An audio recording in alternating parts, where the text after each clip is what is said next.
안녕하세요. 스포츠 분석 10년차 천교수입니다. 스포츠 분석이 힘드신 분, 수익이 나지 않으신 분, 매일 지긋지긋한 한폴락에 시달리시는 분들을 위해 베테랑 천교수가 가족방을 운영 중입니다. 매일같이 적중할 수는 없습니다. 하지만 10년차의 노하우와 정직한 분석 데이터로 정성을 다해 도와드리겠습니다. 천교수 가족방 입장을 희망하시는 분들은 영상 하단 고정 댓글을 확인해 주시기 바랍니다. 1월 18일 해외 축구 6경기 분석 시작하겠습니다. 첫 번째로 시리아 대 호주 경기 알아보겠습니다. 시리아는 첫 경기에서 만족할 만한 성적을 냈다. 최전방에 나선 헤사르를 제외한 선수들이 모두 수비 라인을 지키며 하프라인을 넘지 않는 수비적 축구를 했는데 우즈벡을 무득점으로 막아냈다. 대회전 팀의 핵심 공격수 알소마가 은퇴를 선언했기에 어려운 대회가 될 것으로 보였는데 첫 단추는 잘 끼웠다. 호주는 인도의 끈질긴 수비 축구에 고전하며 전반 골 사냥에 실패했다. 그러나 독일에서 뛰고 있는 어빈의 선제골과 더불어 추가골이 나오며 승리했다. 대회전 베테랑 스타의 국대 은퇴와 함께 차출명단 잡음이 일며 다소 어수선했는데 승리를 따내며 잡음을 지웠다. 듀크와 보일 등 팀이 기대하는 공격진의 움직임도 좋았다. 호주의 승리를 본다. 우즈벡전처럼 시리아가 확실하게 수비적으로 나설 경기다. 중원에 나설 엘리아스가 최종 수비와 간격을 좁히며 상대와 맞설 것이고 OS도 측면에서 공격 빈도를 줄일 것이다. 그러나 호주는 아시아권에서 템백으로 나서는 팀들을 자주 상대하기에 대처에 능하다. 패싱 게임이 되지 않으면 세트피스를 통해 기회를 만들 수 있고 어빈이 중거리 슛 시도로 상대 수비를 끌어낼 호주가 연승에 성공할 것이다. 이번 경기 호주 승을 추천합니다. 핸디 언오버 및 최종 조합은 고정 댓글 링크를 통해 가족방에서 확인해 주세요. 두 번째로 적도기니 대 기니비사우 경기 알아보겠습니다. 적도기니는 첫 경기에서 두시드 팀인 나이지리아 상대로 승점을 챙겼다. 선제골을 길게 지키지 못한 점은 아쉽지만 오시멘과 루크먼 등이 공격을 이끈 나이지리아에 추가골을 내주지 않았다.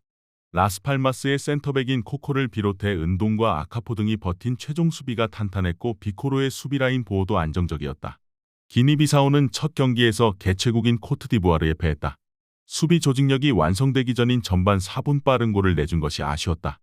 리그앙의 수준급 공격수인 발대를 비롯해 호드리게스가 동점골을 만들기 위해 최선을 다했지만 중원에서 확실히 경기를 풀어줄 선수가 부족했다.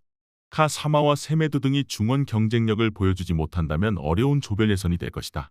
두 팀은 조편성에서 다른 시대에 속했지만 전력 차이는 거의 없다. 기니비사우가 확실한 해결사 발대를 보유했지만 중원 경기력이 떨어지는 점이 있고 적도기니는 은수에만 믿기에는 마무리가 아쉽다. 다소 답답한 흐름이 이어질 것으로 예상된다. 이번 경기 최종 조합 픽은 아래 고정 댓글 링크를 통해 오시면 가족방에서 무료로 공개합니다. 영상 잘 보셨나요? 나머지 경기들 보시기 전에 천교수 스포츠 조합 픽 받는 법 알려드리겠습니다. 앞서 말씀드렸다시피 핸디 언오버 최종 조합 픽은 가족방에서 매일 최신으로 공유 중입니다. 가족방 입장 원하시는 분들은 영상 하단 고정 댓글 확인해주세요. 나머지 영상도 재밌게 시청해주시고 유익한 정보 얻어가시기 바랍니다. 세 번째로 인도 대 우즈베키스탄 경기 알아보겠습니다. 인도는 조별 예선 첫 경기에서 호주 상대로 선전했다. 30개 가까운 슈팅을 내주긴 했지만 싱산두 키퍼의 세이브와 수비진의 몸을 날린 수비로 2골만 허용하며 승점 자판기 이미지를 벗어던졌다. 수비 상황에서 늘 6명 이상의 수비수를 남겨뒀기에 나름 안정적인 경기를 했다. 그러나 역습으로 경기의 변수를 만들 공격수는 보이지 않았다. 우즈벡은 점유율 2배를 비롯해 슈팅 시도와 유효 슈팅 등에서 상대를 압도하며 경기를 지배했지만 시리아 상대로 승점 3점을 따내는데 실패했다. 주장이자 세리에 리거인 쇼무로도프가 부상으로 빠진 이번 대회기에 나부바호의 우르노프를 중심으로 공격진을 꾸렸는데 마무리에 고전했다. 그래도 사이피에프와 마사리포프 등 개인 기량이 출중한 선수들의 돌파는 인상적이었다. 우즈벡의 승리를 본다. 인도도 1패를 안고 있기에 무작정 수비 위주로 경기를 풀어갈 수는 없다. 중원에 라인을 올리며 공격 시도를 늘려갈 텐데 그 점에서 우즈벡의 승리 가능성이 높다.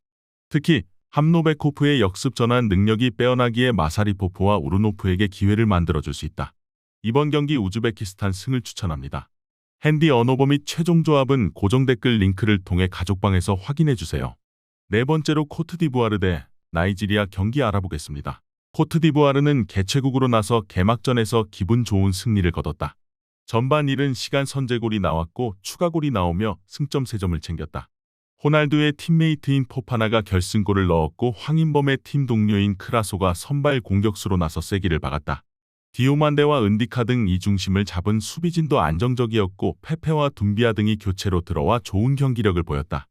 나이지리아는 이번 대회에서 2번 시드를 받았지만 역대 최강의 공격진을 가동하며 우승에 가깝다는 평가를 받았다. 그러나 첫 경기부터 세 시드 팀인 적도기니와 승점을 나눠 가졌다. 나폴리의 스타인 오시멘이 선제골 허용 이후 2분 만에 동점골을 넣었지만 후반을 지배하고도 결승골이 나오지 않았다. 보니페이스가 참가하지 못했지만 루크먼과 시몬, 추크웨제 등이 오시멘을 지원했기에 아쉬운 결과였다. 나이지리아는 이어비와 오니에카 등 중앙에 나서 경기를 조율해줄 선수들이 있다. 캐시를 비롯해 막강 중앙이 나설 개최국 상대로도 경기의 주도권을 주지 않을 수 있다.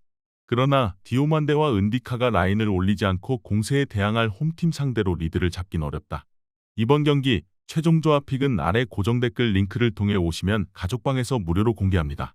영상 잘 보셨나요? 나머지 경기들 보시기 전에 천교수 스포츠 조합픽 받는 법 알려드리겠습니다. 앞서 말씀드렸다시피 핸디 언오버 최종 조합픽은 가족방에서 매일 최신으로 공유 중입니다. 가족방 입장 원하시는 분들은 영상 하단 고정 댓글 확인해주세요. 나머지 영상도 재밌게 시청해주시고 유익한 정보 얻어가시기 바랍니다. 5번째로 팔레스타인 대 아랍에미리트 경기 알아보겠습니다. 팔레스타인은 우승 후보인 이란에 패하며 승점을 따내지 못했다. 전반 인저리 타임에 세암이 추격골을 넣긴 했지만 이란의 공세를 막아내기엔 역부족이었다. 테르마니니와 마요르 등 수비력이 좋은 중앙 수비가 있긴 하지만 이란 공세에는 무너졌다. 그래도 다른 팀 상대로는 버티는 수비로 승점 추가를 노릴 만하다. 바심의 수비 보호도 나쁘지 않다. 아랍에미리트는 홍콩을 잡고 첫 승을 올렸다. 후반 초반 동점골을 허용하긴 했지만 술탄과 알가사니가 후반 연속골을 터뜨리며 승리했다. 사우디와 이란, 카타르 등에 밀리는 최근이었지만 이번 대회 우승 확률은 밀리지 않았는데 경기력으로 증명했다. 라마단과 네이더 등 중앙 경기력도 안정적이었다. 아랍에미리트의 승리를 본다. 팔레스타인은 피지컬 좋고 조직적인 수비를 할 수 있는 수비 라인이 있다. 그러나 상대 수비를 넘어서며 확실하게 득점해줄 9번 유형의 선수가 부족하다. 카이우와 리마 등 서아시아 최고 수준의 공격수들이 기회를 놓치지 않을 아랍에미리트가 승리할 것이다. 이번 경기 아랍에미리트 승을 추천합니다. 핸디 언오버 및 최종 조합은 고정 댓글 링크를 통해 가족방에서 확인해주세요. 마지막으로 이집트 대 가나 경기 알아보겠습니다. 이집트는 조별 예선 첫 경기에서 모잠비크 상대로 고전하며 승점 1점 추가에 그쳤다. 인저리 타임 나온 살라의 페널티킥 골이 아니었다면 하위 시드 팀에게 덜미를 잡힐 뻔했던 아찔한 경기였다. 낭트의 스트라이커인 모하메드의 선제골이 빠르게 나왔고 경기를 지배했지만 극단적인 공격 축구가 독이 될 뻔했다. 이 경기에는 패하지 않는데 집중하며 파티와 엘레니 등 중원의 라인을 크게 올리지 않을 것이다. 가나는 1차전 경기에서 카보베르데에 패했다. 빠르게 선제골을 허용한 경기에서 튀르키예 리그 소속 페네르바체의 수비수인 지쿠가 동점골을 터뜨렸지만 인저리 타임 무너졌다. 때문에 승점 추가에 실패했고 이 경기를 패한다면 조별예선 탈락도 가능한 상황으로 반드시 승점을 따내야 한다. 이집트는 첫 경기에서 나왔듯이 살라와 모하메드 등이 나선 공격진은 강점이 분명했지만 국내파로 꾸리고 나온 수비진은 기대 이하였다. 세메뇨와 조던 아예우, 이나키 윌리엄스 등이 나설까나 공격진 상대로 고전할 수 있다. 단 가나 역시 살라를 저지하기 위해 멘사와 오도이 등 측면 자원들이 공격에 기여를 올리기 어렵기에 리드를 쉽게 잡진 못할 것이다. 이번 경기 최종 조합픽은 아래 고정 댓글 링크를 통해 오시면 가족방에서 무료로 공개합니다.